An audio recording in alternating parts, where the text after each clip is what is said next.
One journalist, one phone call, and suddenly the United States military was hiding a massacre of 500 civilians it thought no one would ever find out about. Seymour Hersh has done that not once but a dozen times across 5 decades. The secrets he keeps digging up. Governments spend billions making sure you never hear them. But here's the part nobody mentions. The story that may have finally broken him is the one that might actually be true. Folks, strap in because today we are cracking open the file on the most dangerous journalist the United States government has ever had to deal with, and I say that with complete respect and mild terror. His name is Seymour Myron Hersh. Born in Chicago in 1937 to Yiddish-speaking immigrant parents. No silver spoon, no Ivy League connections. Just a guy with a phone, a nose for lies, and an absolutely unhinged tolerance for powerful people trying to destroy him. Over 5 decades, Hersh has exposed the My Lai massacre, CIA domestic spying, Abu Ghraib torture, secret bombing campaigns, assassination plots, and claims about the killing of Osama bin Laden that the White House has never fully explained away. He is the journalist who made governments sweat through their suits. And today we are laying out every single thing he uncovered, the verified, the disputed, and the absolutely unhinged. Let's go. Alright, let's start with what the record books say because the record books are wild. 1969 My Lai Massacre. The United States Army spent over a year burying the story. On March 16, 1968, U.S. troops from Charlie Company entered the Vietnamese village of My Lai and killed between 347 and 504 unarmed civilians, women, children, elderly. The military called it a combat operation. Hersh made dozens of phone calls, tracked down the soldiers involved, and in November 1969 broke the story to the world. He won the 1970 Pulitzer Prize for International Reporting. The Army was forced to court-martial Lieutenant William Calley. A cover-up at the highest levels of military command had been demolished by one reporter with a telephone. 1970, CIA's Family Jewels. Hersh reported for the New York Times that the CIA had been running a massive illegal domestic surveillance operation, spying on American citizens, infiltrating anti-war groups, and maintaining secret files on thousands of people. This was called Operation Chaos. The revelations triggered the Church Committee congressional investigations, which exposed assassination plots against foreign leaders including Fidel Castro and Patrice Lumumba. The CIA's own internal document, nicknamed the Family Jewels, confirmed much of what Hersh had reported. 1970, secret bombing of Cambodia.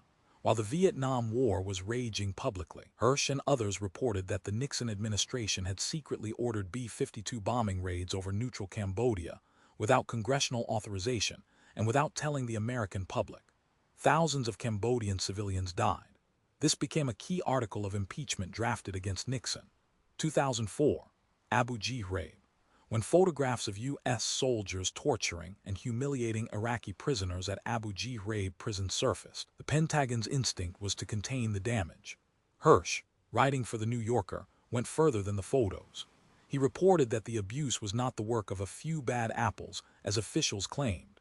It was part of a sanctioned interrogation program that ran all the way up the chain of command, connected to a secret SAP, Special Access Program, approved at the highest levels of the Defense Department under Donald Rumsfeld. The reporting shook the world and became a defining scandal of the Iraq War.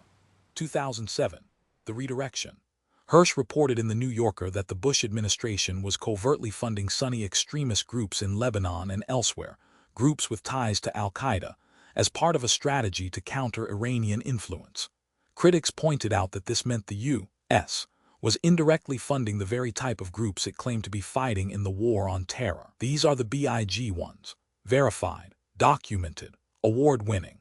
The mainstream press, the New York Times, the New Yorker, stood behind this work for decades.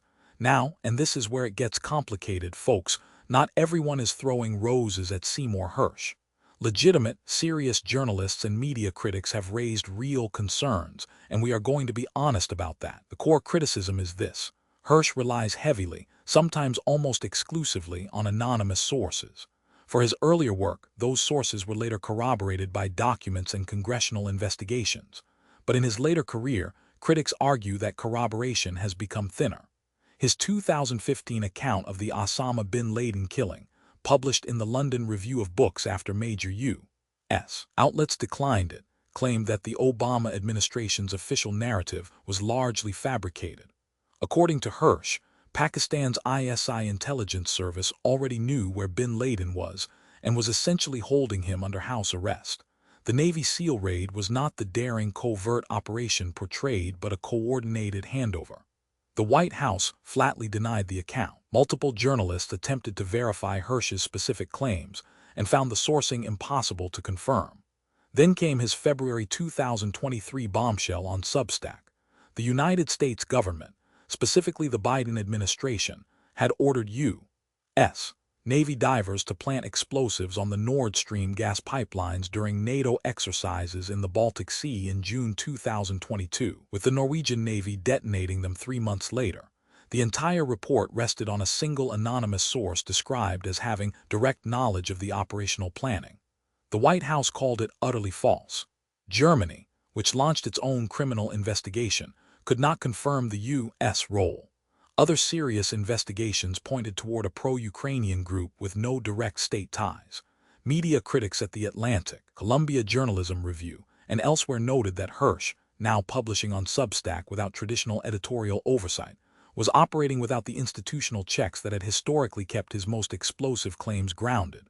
The question serious journalists ask, is this a man who has seen too much to be surprised by anything, or a man whose justified distrust of government has curdled into assuming the worst is always true?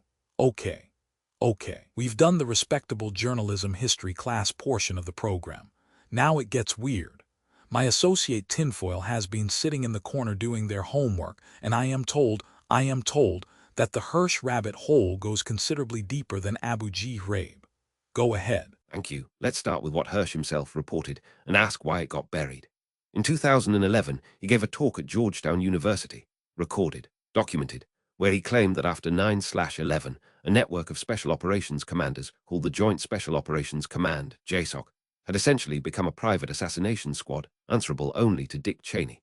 He called it an executive assassination ring. An assassination ring, run by the vice president, sure, and nobody covered this why exactly. Was reported, briefly.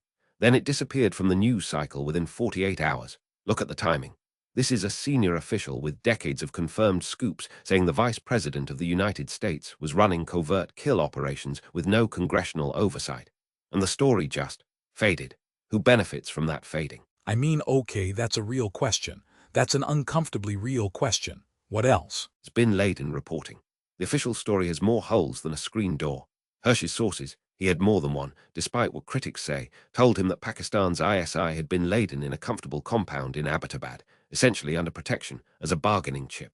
The SEAL team didn't storm a defended compound. They walked in. The burial at sea was designed to make sure no body could ever be independently examined. The burial at sea thing. Get a load of this.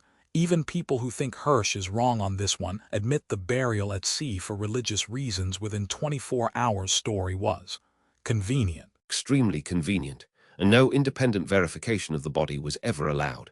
Ever. Think about that. Moving on before I start believing things. Nord Stream. This is the big one right now. Nord Stream is the most important story of the decade, and it has been systematically suppressed by the Western press. Hersh reported that U.S. Navy divers planted C4 explosives during Boltop's 22 NATO exercises in June 2022. The Norwegians used a sonar buoy to trigger detonation in September.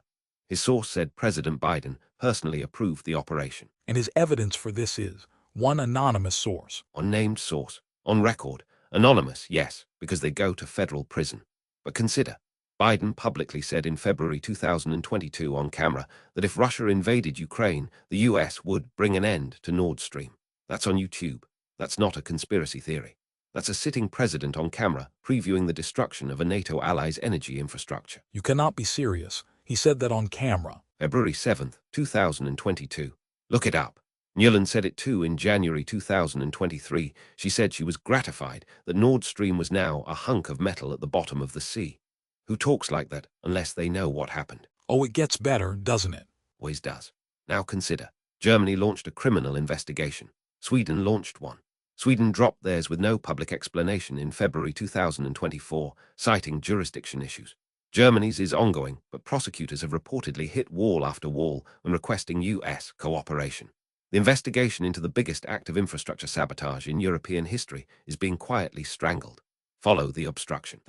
Okay, I'm going to stop you there because my blood pressure, and I have a very expensive doctor, my blood pressure is doing something. Final one. What's the conspiracy tier reading of Hersh himself? Is there a theory about him? In the intelligence community have floated, and I want to be careful here, the idea that Hersh over his career has occasionally been used as a conduit, that certain leaks reached him because someone wanted them out. Abu Ghraib. Some ask whether the leak was designed to remove Rumsfeld, who had enemies inside the Pentagon. The Bin Laden story. Was it a disinformation operation to muddy the waters on what actually happened? I'm not saying Hersh is a plan. I'm saying the relationship between investigative journalists and their intelligence sources is never as clean as it looks. Sometimes the leaker has an agenda too. So either he's the most important journalist of the last century, or he's occasionally an unwitting instrument of people with agendas, or, and this is my personal favorite, he's both, simultaneously, and has been for 50 years. Welcome to the intelligence community's favorite journalist. I need to lie down. Here's where it all shakes out, folks, and I'll give it to you straight. On the verified side, there is zero serious dispute. My lie happened, Hersh proved it. The CIA's illegal domestic spying happened, Hersh proved it. Abu Ghraib was systemic, not random, Hersh proved it. The secret Cambodia bombing happened. These are documented, corroborated by congressional records, supported by released government documents, and stand as some of the most important journalism of the 20th century. On the disputed side, the Bin Laden account contains specific details that neither the U.S.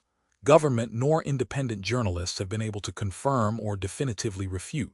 Some elements, Pakistani ISI knowledge, the nature of the raid, have been partially supported by other reporting, while the most explosive specifics remain unverified. On Nord Stream, the core claim U.S. involvement is disputed by the White House, but has never been fully investigated by an independent body. Biden's on-record February 2022 statement is real. Victoria Nuland's January 2023 statement is real. The German investigation is ongoing. The Swedish investigation was dropped under murky circumstances. No alternative explanation has been proven either. Legitimate methodological criticism that Hersh's later work lacks the institutional editorial rigor of his New Yorker years is fair. The attempt by some to use that criticism to dismiss his entire body of work, including the verified bombshells, that's a completely different and much more suspicious operation. The pattern here is this. Every time Hersh published something that turned out to be true, he was called reckless first.